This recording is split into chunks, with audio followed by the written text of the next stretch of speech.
утро, токму од градскиот парк во Скопје. Утринова ќе говориме на тема спорт, односно за тоа колку всушност е важно менталното здравје, самата грижа за менталното здравје кај спортистите. Колку всушност таа спортска психологија и грижата за менталното здравје игра голема улога во развојот на еден спортист, но исто така и колку таа грижа доведува до тој победнички менталитет кај самите спортисти. На оваа тема утринава ќе говори мојот денешен гостин Даријан Трајанов, кој е магистар по јавно здравје. Да му посакаме добро утро. Добро утро, благодарам на поканата. Убаво е да се говори, важно е да се зборува за менталното здравје кај спортистите. Генерално, вие можете да ни кажете и од ваш аспект, со оглед на тоа дека сте биле спортист долги години. Еве од ваш аспект, колку е важно да се говори за менталното здравје и колку тоа помага кај еден помал спортист кој што започнал да оди по тие води? Па, токму така, јас играв кошарка долго време, повеќе од 15 години. Кога јас играв кошарка во тоа време, оваа тема немаше толку големо внимание. Може би речи се немаше воопшто. И тоа на нас како млади спортисти многу ни фалеше да некој не подучи, не научи како да бидеме мотивирани, како да го надминеме тој страф од неуспех, страф од грешка, односно како да работиме на своето ментално здравје. Денес се повеќе спортисти говорат на тоа колку е важно да се работи на своето ментално здравје и на кој начин тоа го прават. Важно е што различни спортисти, светски елитни спортисти, говорат низ тоа дека минуваат низ различни моменти, низ различни состојби. Анксиозност, депресија, бърнаут, страф од неуспех, страф од тоа како да ги надминат одредени предизвици, и тие говорат како со тоа се соочуваат. Многу важно е истакнуваат работата со спортски психолог, која што е многу клучна и значајна во напредување на нивното ментално здравје. Сега, зошто е ова толку важно за нивниот развој? Важно е затоа што во спортот, како и во секоја работа, не секогаш ги имаме само победите и успесите. Тука се сите оние негативни моменти, неуспех, пораз, страф од грешка, страф од неуспех. И кога спортистот работи на своето ментално здравје со помош или поддршка на психолози и така натака, на тој начин тој станува ментално стабилен, може и спремен да се соочи со сите тие предизвици, знае како да ги надмине неуспесите, како да ги надмине поразите, како да ги надмине тие страф од грешки, на тој начин да придонесе за подобар развој пред се како поединец, како индивидуа, меѓутоа и како спортист на долг рок. И затоа да кажам, оваа тема заслужува големо внимание и јас сум благодарен што имам можност пред се да говорам на ова една многу важна тема. Кажете ми, дали таа негрижа за менталното здравје е една од причините за откажување од спортот кај помладите? Па секако дека да.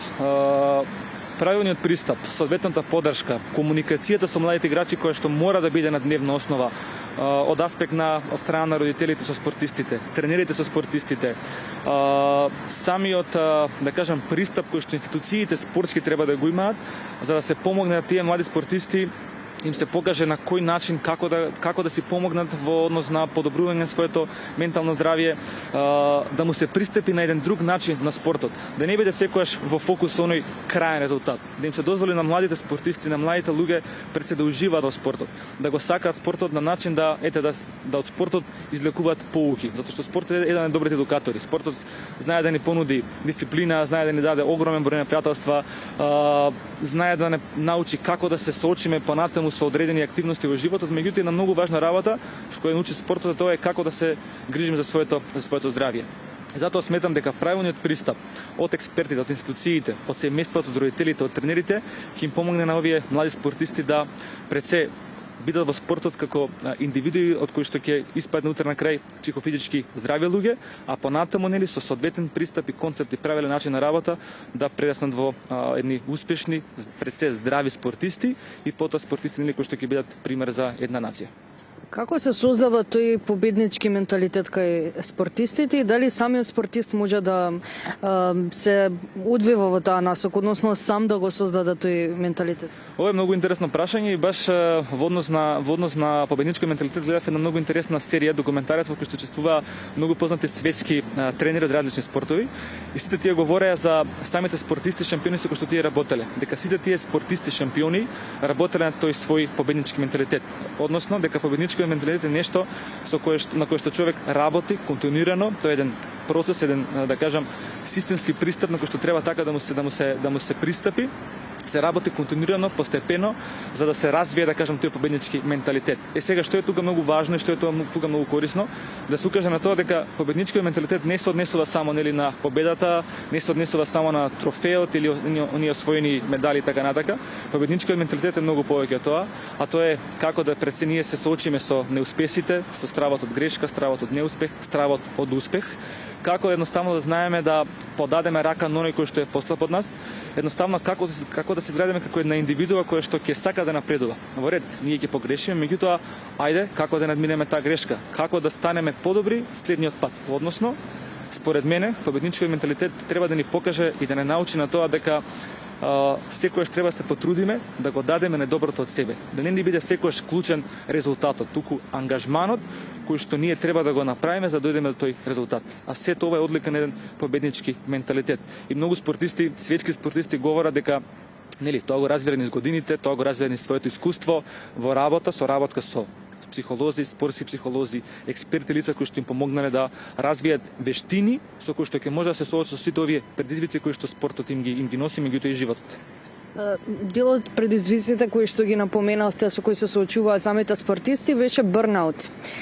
Како до превенција од самиот бърнаут и дали на спортистите некогаш им треба долг одмор од целиот тој тренинг, од тие надпревари? Бърнаутот или тој синдром на прегорување, синдром на исцрпеност го има и кај луѓето, меѓутоа го има и кај спортистите. Се поголем број на спортисти изјавиле дека се соочуваат со тоа. Според Американскиот колеж за спортска медицина, негде околу 35 до 40% од елитните спортисти изјавиле дека се соочиле со бърнаут. Спортистите од нив секој се очекува да бидат во најдобра форма, да бидат најиздржливи, ментално најстабилни, физички најподготвени. Самиот тој процес на тешки надпреварувања, висок тренинзи со висок интензитет го прегоруваат телото, го заморуваат телото на спортистот, особено ако тој концепт на тренинг не е соодветно програмиран, односно во тој концепт нема соодветен период наменет за одмор на спортистот. Многу често одморот се смета како слабост, меѓутоа тоа не е слабост. Одморот е фактички еден вид на висока доза на професионалност кај спортистите. Многу спортисти светски говорат колку е значаен тој одмор и како тоа влијае врз нивното физичко и ментално здравје. Ги подготвува, ги одмара. Од друга страна, тука се да кажам оние превисоки цели, нереални очекувања кои што самите спортисти се поставуваат. Тоа е нешто кое што исто така знае да го истроши организмот, да дојде до некоја фаза на прегорување, на тој начин да се намали оној степен на фокус, концентрација, продуктивност и затоа е многу важно да се говори на оваа тема. Како што има можност сега да говориме преку различни едукации, различни работилници.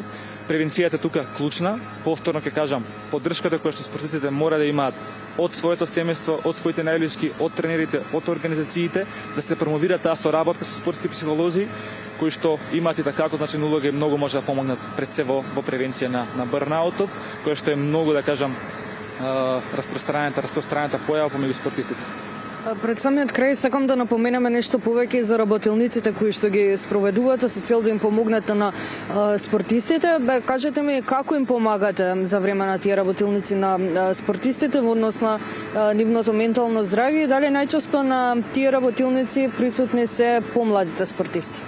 Па да, мојата желба отсекогаш била да дадам свој придонес во спортот, бидејќи кога бев јас спортист ја немав ова можност да говорам и да работам на тема ментално здравје, немаше кој да ме научи тоа како да го направам. Нормално поддршката со семејството беше присутна, меѓутоа понатаму како продолжав да се едуцирам, сакав да помогнам преку своето знаење, да ја подигнам таа свест за едукација, за менталното здравје, да преку практични примери, преку дискусија, многу секој ставам посебен акцент на таа дискусија, отворен разговор со спортистите, особено и со оние помлади спортисти, да разговараме на теми кои што ги засегнуваат, а тоа се мотивација, стравот од грешка, стравот од неуспех, стравот од успех, самодовербата која што исто така многу клучна, со цел да им помогнам да видат дека секој можат и тие, да не се плашат да веруваат во себе.